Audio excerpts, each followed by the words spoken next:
परम पूज्य लक्ष्मी आईना त्यारे मनासी त्यारे अपने सौ भावथी ताले मानो जन्म दिवस उजवવાનો છે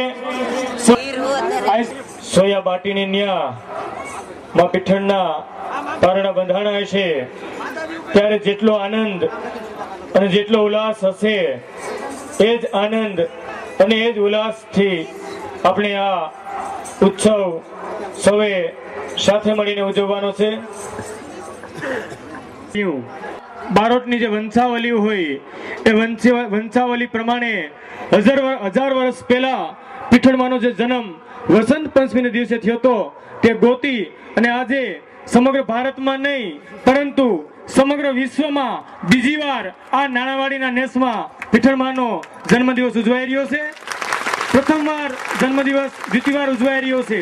પીઠણમાંનો જન્મદિવસ ક્યાંય હજુ લગી મિત્રો ઉજવવાનો નથી। આ નાણાવાડીના નેસથી શરૂઆત થઈ છે અને આ નેસનું નામ પણ પૂજ્ય દ્વિતીય જન્મદિવસ ઉજવાઈ રહ્યો છે અને હવે દર વર્ષે પૂજ્ય પીઠણમાંનો જન્મદિવસ અહીંયા ઉજવાશે। ઇતિહાસોને જોઈ બારોટના ચોપડાને જોઈ અને તિથિ પ્રમાણે વસંત પંચમીના દિવસે જદી ફોયા બાટીની ન્યા માં પીઠણનો જન્મ થયો છે 1000 વર્ષ પહેલા તમે વિચાર કરો કેટલો આનંદ અને ઉલ્લાસ હશે।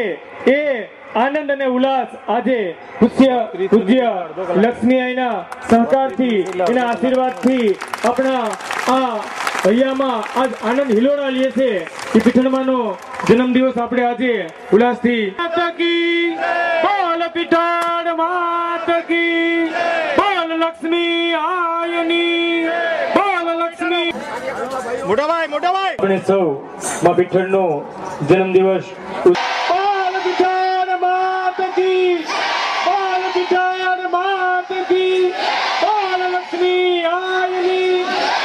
હવે બરોબર આનંદ આજ ઉસરંગ આજ નેનોમાં ને સખી અમાણી નાણાવાળીના નેહમાં આજ કંચન વરહે મેં આવો સરસ મજાનો અવસર આવ્યો છે। ફોટો લઈ લેજો।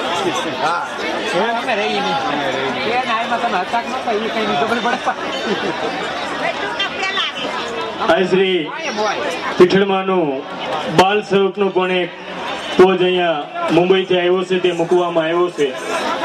પૂજ્ય પીઠળમાના બાળપણનો પોત પૂજ્ય લક્ષ્મી અહીંયા કેટલી બધી મહેનત કરી અને આ ફોટો મેળવ્યો છે. આ પોજ મિત્રો ક્યાંય મળતો નથી, અહીંયા માત્ર દર્શન માટે મૂકેલો છે. પીઠળાઈનું નાનપણનું સ્વરૂપ કેવું હશે? આપણે તો માત્ર પીઠળાઈના કાલ્પનિક દર્શન જ કર્યા છે.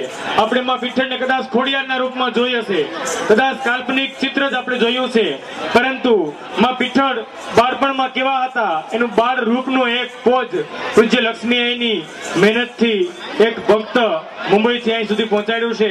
તે પણ સભી અહીંયા દર્શનમાં મૂકી છે. દર્શન કરવા માટે કોઈ જાતની ઉતાવળ કરવી નહીં, શાંતિથી અમારા સ્વયંસેવકો લાકડી શોભે તારી